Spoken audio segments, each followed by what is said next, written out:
Mga kababayan, huwag po kayong mag-scroll. Kung isa ka sa milyong SSS pensioners o may lolo, lola o magulang na umaasa sa pensyon, may napakahalagang balita kami tungkol sa 13th month pay ninyo sa 2026 na pwede kayong maligaw kung hindi nyo malalaman.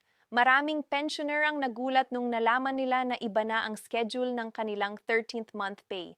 At kung hindi nyo susubaybayan itong video hanggang dulo, baka mawalan kayo ng pera na karapatan nyo. Panoorin ninyo ito ngayon dahil sa dulo ibubunyag namin ang eksaktong halaga, petsa ng release at kung sino talaga ang makakakuha. Huwag palampasin. Ang bawat segundo ng video na ito ay pwede kayong makatipid ng libu-libong piso. Mga kababayan, kung gusto nyo lagi kayong unang makaalam ng mga importanteng balita para sa mga SSS pensioner, dito sa channel lang kayo dapat. Ako mismo ang naglalabas ng mga updates at gabay para sa inyo at pareho nating siguradong hindi nyo maiwan ang anumang mahalagang detalye. Ita-upload ko rin ang topic na ito ng detalyado kaya mag-subscribe kayo ngayon para siguradong makuha nyo lahat ng impormasyon ng diretso sa inyo. Mga kababayan, kung kayo ay isang SSS pensioner o mayroon kayong magulang, lolo, lola o kamag-anak na tumatanggap ng pensyon mula sa Social Security System, pakinggan ninyo ng mabuti ang video na ito dahil may napakahalagang balita tayong tatalakayin ngayon. Maraming nagtanong sa amin sa comment section tungkol sa 13th month pay ng mga SS pensioner kung kailan ito ilalabas, magkano ang matatanggap at sino ba talaga ang kwalipikado. Kaya naman sa video na ito, bibigyan namin kayo ng kumpletong impormasyon mula simula hanggang katapusan para walang maiwanang hindi naiintindihan. Huwag kayong aalis sa video na ito dahil baka may mahalagang detalye kayong mapalalagpas na maaaring makaapekto sa inyong benepisyo. Una sa lahat, pag-usapan natin kung ano ba talaga ang tinatawag na 13th month pay para sa mga SSS pensioner. Marami sa atin ang pamilyar sa 13th month pay ng mga empleyado sa pribadong sektor. Yung dagdag na sahod na binibigay sa kanila bago magpasko. Ngunit para sa mga pensioner ng SSS, iba ang sistema. Ang kanilang 13th month pay ay tinatawag ding 13th month pension o Christmas bonus ng SSS at ito ay isang karagdagang bayad na katumbas ng isang buwang pensyon na ibinibigay bilang pasasalamat at tulong sa mga pensioner lalo na ngayong panahon ng Kapaskuhan. Hindi ito isang bagong benepisyo. Matagal na itong pinagkakaloob ng SSS sa kanilang mga miyembro na nagretiro na at tumatanggap na ng regular na buwan ng pensyon. Ang pagkakaiba lang ngayon ay ang timing ng pagpapalabas ng nasabing 13th month pension para sa taong 2026. Ngayon, bakit kailangan pang ipaliwanag ang timing? Kasi maraming pensioner ang nagtanong. Dati natatanggap ko ang aking 13th month pay sa Disyembre. Bakit ngayon sa Marso 2026 pa? Ito ang eksaktong tanong na susugurin natin ngayon. Ayon sa mga pinakabagong impormasyon mula sa SSS, may hakbang na ginawa ang pamahalaan at ang SSS mismo para mas mapabilis ang proseso ng pagpapalabas ng benepisyo sa mga pensyer. Ang layunin ay simple, ayaw nilang maantala pa ang pera ng mga matatanda at mga retirado. Lalo na ang mga taong lubos na umaasa sa kanilang buwan ng pensyon bilang pangunahing pinagkukunan ng kabuhayan. Kaya naman ang 13th month pay na kadalasan ay nililista at ipinamamahagi sa pagtatapos ng taon ngayon ay may posibilidad na ilabas ng mas maaga at ang Marso 2026 ay isa sa mga pinakainaasahang petsa ng pagpapalabas. Mahalaga ring maunawaan natin ang kaibahan ng maagang pagpapalabas at regular na pagpapalabas. Sa nakaraang mga taon, ang 13th month pension ng SSS ay karaniwang ilinalabas sa Nobyembre o Disyembre bilang bahagi ng holiday assistance ng pamahalaan. Ngunit sa ilang mga taon, nagkaroon ng pagkaantala dahil sa iba't ibang kadahilan kabilang ang proseso ng pagpapatunay ng mga miyembro, technical na issue sa sistema ng bayad, o kaya namandas ng mga pagbabago sa patakaran ng SSS. Sa sitwasyong ito, ang Marso na petsa ay hindi ibig sabihin na huli na ito. Sa katunayan, maaari itong mga hulugang ang SSS ay nagbibigay ng advance o maagang pagpapalabas ng benepisyo para sa taong 2026 na ang dating expectation ay ilalabas lamang sa bandang katapusan ng taon. Ito ay isang magandang balita para sa mga pensioner dahil nangangahulugang hindi nila kailangang maghintay ng matagal. Para mas maunawaan natin ang buong larawan, Kailangan nating pag-aralan kung sino ba ang mga kwalipikadong makatanggap ng 13th month pension mula sa SSS. Hindi lahat ng miyembro ng SSS ay automatikong makakatanggap nito. May mga partikular na kondisyon na kailangang matugunan. Una, kailangan kang maging isang aktibong pensioner ng SSS. Ibig sabihin, kasalukuyan kang nakatanggap ng buwanang retirement pension mula sa SSS. Ang mga miyembro na nag-apply pa lamang para sa pensyon o kaya naman ay nasa proseso pa ng pag-aproba ay hindi kasama sa kategoriyang ito. Pangalawa, ang mga disability pensioner. Yung mga miyembro na hindi nakapagtrabaho o hindi na makakapagtrabaho dahil sa permanenteng kapansanan at tumatanggap ng monthly disability pension ay kabilang din sa mga kwalipikado.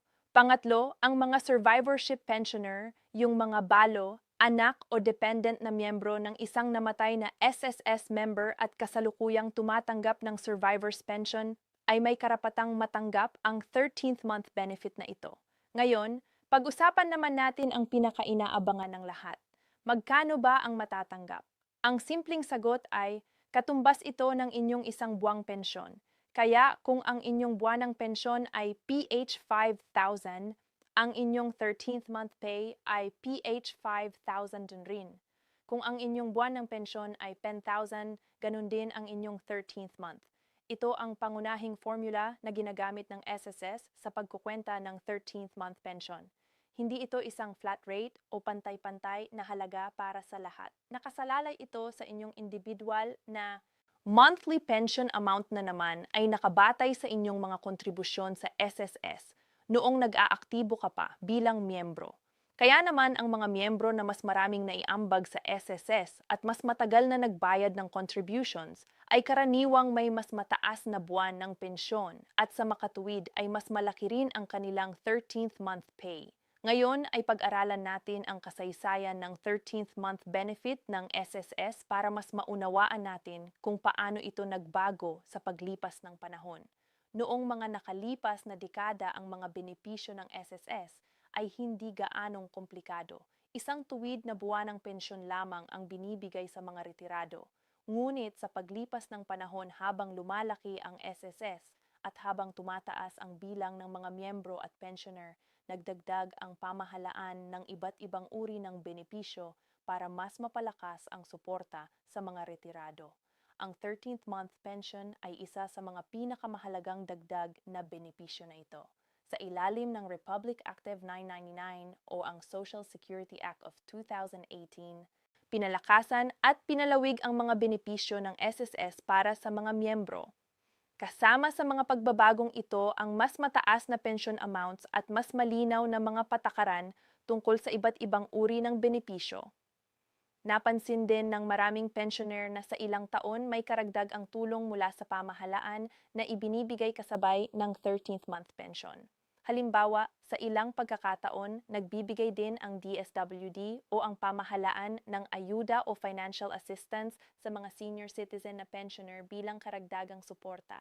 Ito ay hiwalay sa 13th month pension ng SSS. Ngunit kadalasan ay sabay-sabay na tinatanggap ng mga pensioner ang dalawang ito na nagdudulot ng mas malaking relief para sa kanila at sa kanilang mga pamilya.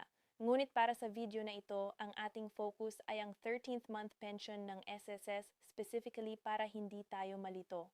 Isa pang mahalagang bagay na kailangan nating pag-usapan ay kung paano ibibigay ang 13th month pension, ang proseso ng pagpapalabas at pamamahagi. Para sa mga pensioner na naka-enroll na sa SS Online Remittance o may link na bank account sa SSS, ang kanilang 13th month pension ay automatikong i-deposit sa kanilang account.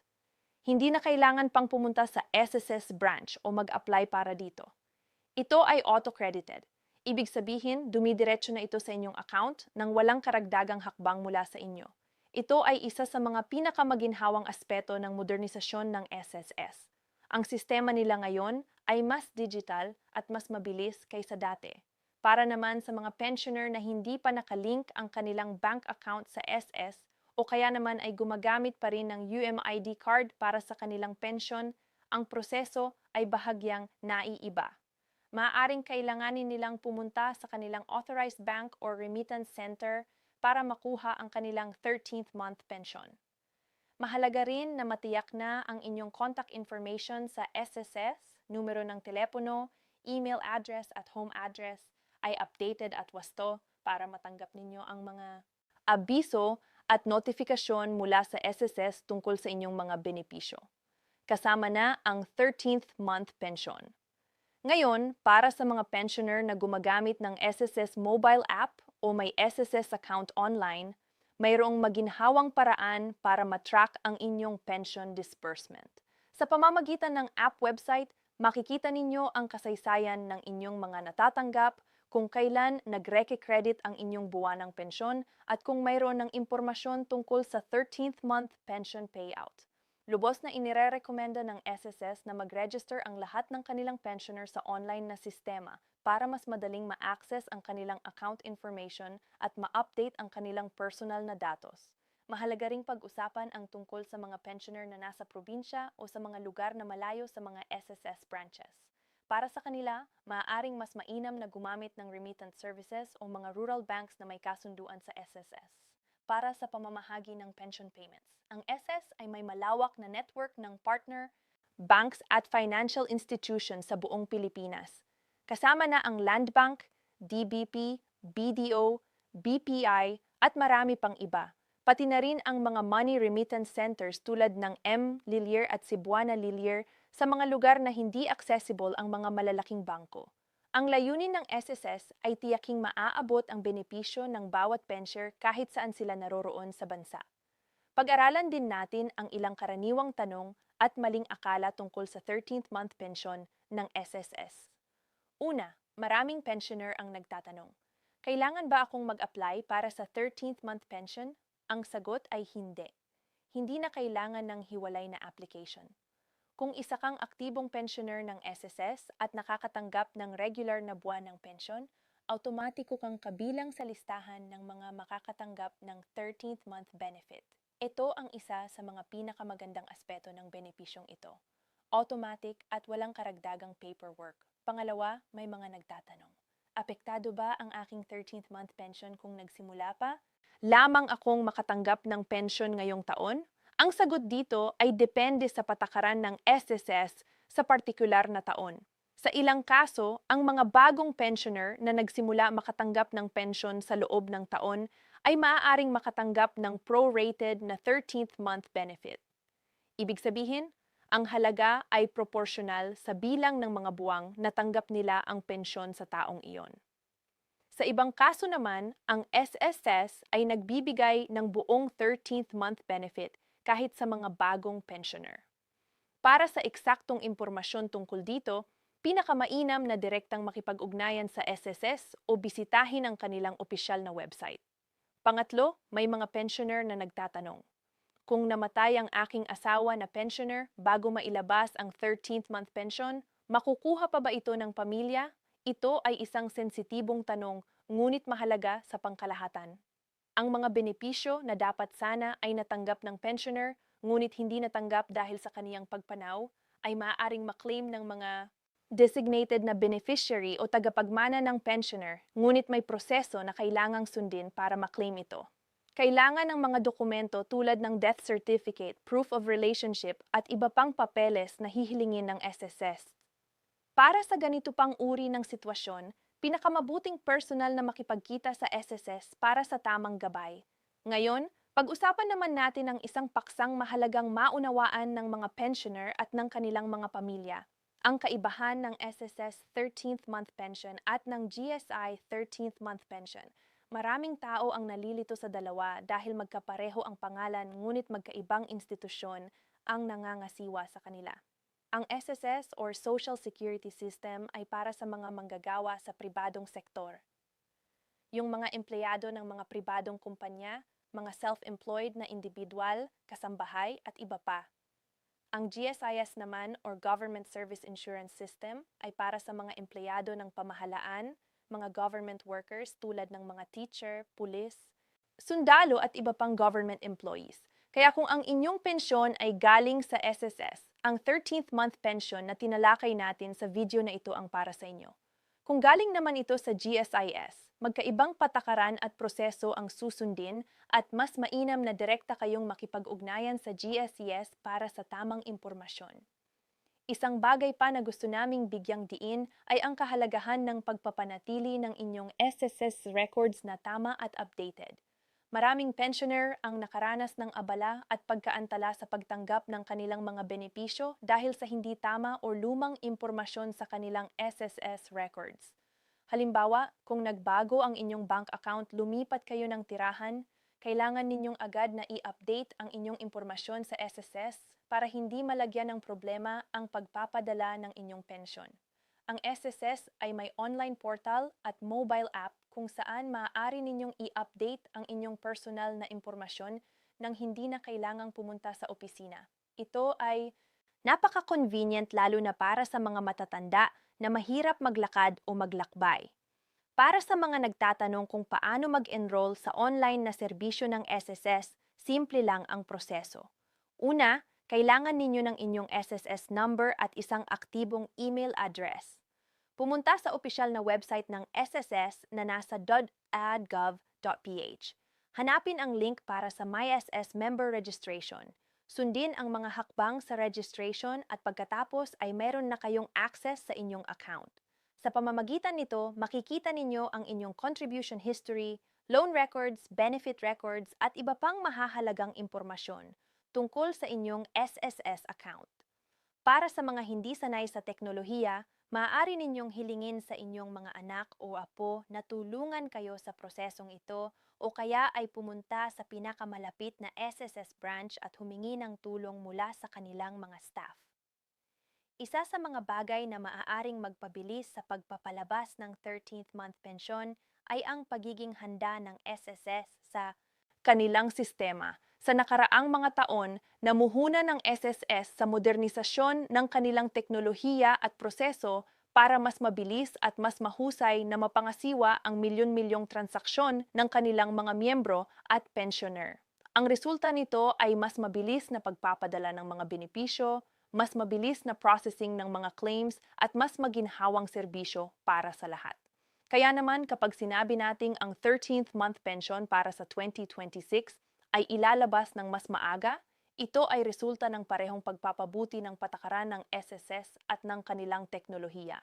Ngayon, nais naming pag-usapan ang isang napakahalagang bagay na kailangan ng bawat pensyoner na malaman, ang pag-iingat laban sa mga scam at pandaraya.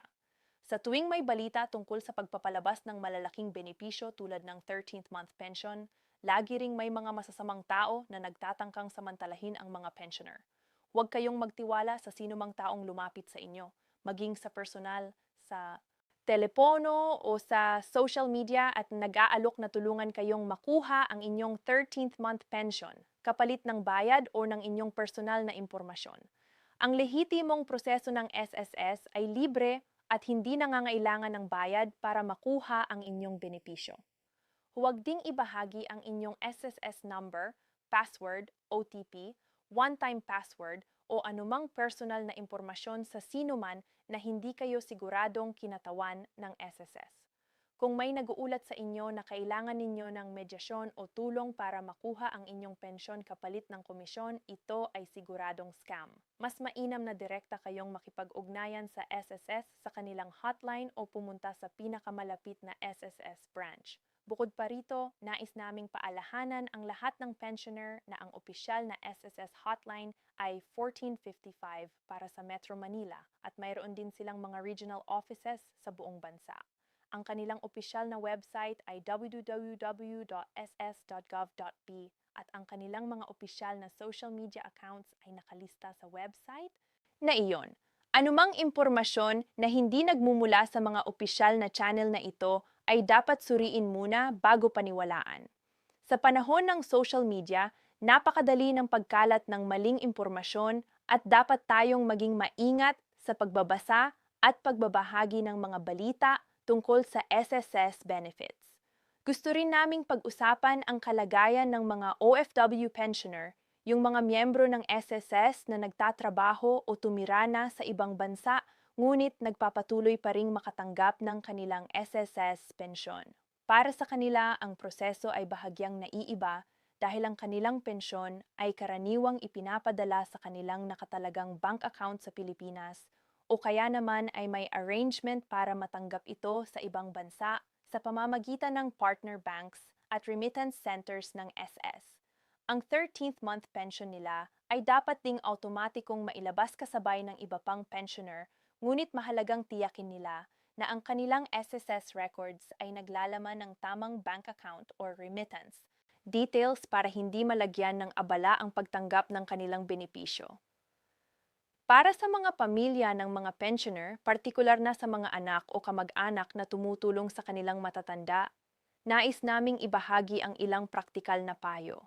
Una, tulungan ang inyong mga magulang o lolo at lola na i-update ang kanilang SSS records at tiyaking tama ang lahat ng impormasyon. Pangalawa, tulungan silang mag-enroll sa online na serbisyo ng SSS para mas madali nilang ma-monitor ang kanilang account. Pangatlo, ipaliwanag sa kanila ang tungkol sa mga posibleng scam at turuan silang maging maingat sa pagbabahagi ng personal na impormasyon. At pang-apat, samahan sila sa SSS branch kung kailangan nila ng tulong sa anumang proseso o transaksyon. Ang pakikilahok ng pamilya sa mga ganitong usapin ay malaking tulong hindi lamang sa mga matatanda kundi sa buong pamilya. Nais din naming banggitin ang kahalagahan ng regular na pag-check ng inyong pension amount. Sa bawat taon, maaaring magbago ang halaga ng inyong buwanang pensyon dahil sa iba't ibang dahilan. Kabilang ang mga adjustment na ginagawa ng SSS batay sa economic conditions o kaya naman ay mga pagbabago sa inyong personal na sitwasyon tulad ng pagbabago sa bilang ng dependents. Kung napansin ninyo na ang inyong buwanang pensyon ay hindi tama o mayas na hindi ninyo naiintindihan agad na makipag-ugnayan sa SSS para maipaliwanag at maayos ang issue, huwag hayaang matagal bago harapin ang gayong mga problema. Mas madaling ayusin ang mga issue kung mas maaga silang nahaharap. Habang tinatapos na natin ang video na ito, nais naming buod ang mga pinakamahalagang punto na tinalakay natin ngayon. Ang 13th month pension ng SSS para sa 2026 ay isang karagdagang benepisyo na katumbas ng isang buwang pension at ilalabas para sa lahat ng kwalipikadong pensioner ng SSS. Ang mga kwalipikado ay ang mga retirement pensioner, disability pensioner at survivorship pensioner. Ang halaga ay katumbas ng inyong regular na buwanang pension. Ang pagpapalabas ay inaasahang gagawin sa Marso Infantes na mas maaga kaysa sa tradisyonal na Noyembre o Disyembre na pagpapalabas. Ang proseso ay automatiko para sa mga may nakatalagang bank account sa SSS. Hindi na kailangang mag-apply ng hiwalay at higit sa lahat, mahalaga ang pag-iingat laban sa mga scam at ang pagpapanatili ng inyong SS records na tama at updated. Ang bawat pisong pensyon na natatanggap ng ating mga matatanda ay resulta ng kanilang matagal na pagtatrabaho at pagsasalansan ng mga kontribusyon sa SSS.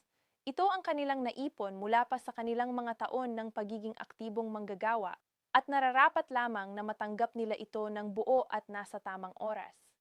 Ang SSS bilang institusyon ng pamahalaan ay may responsibilidad na tiyakin na ang bawat sentimo ng benepisyong ito ay nakakarating sa mga karapat-dapat na tatanggap nito.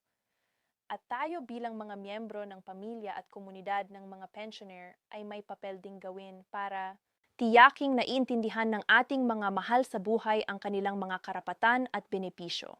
Kung may mga katanungan kayo tungkol sa inyong SS pension, 13th month benefit o anumang iba pang benepisyo ng SSS, huwag magatubiling makipag-ugnayan sa SSS ng direkta sa pamamagitan ng kanilang hotline, website o sa pamamagitan ng personal na pagbisita sa pinakamalapit na SSS branch sa inyong lugar.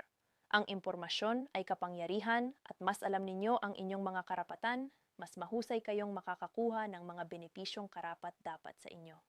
Maraming salamat sa inyong panonood at huwag kalimutang i-share ang video na ito sa inyong mga kakilala na SSS pensioner para makatulong din sa kanila. Ang impormasyon ay pinakakapakipakinabang kapag ibinabahagi. Kaya samahan tayo sa pagtulong sa isa't isa para mas maraming tao ang makaalam ng kanilang mga karapatan sa SSS. A.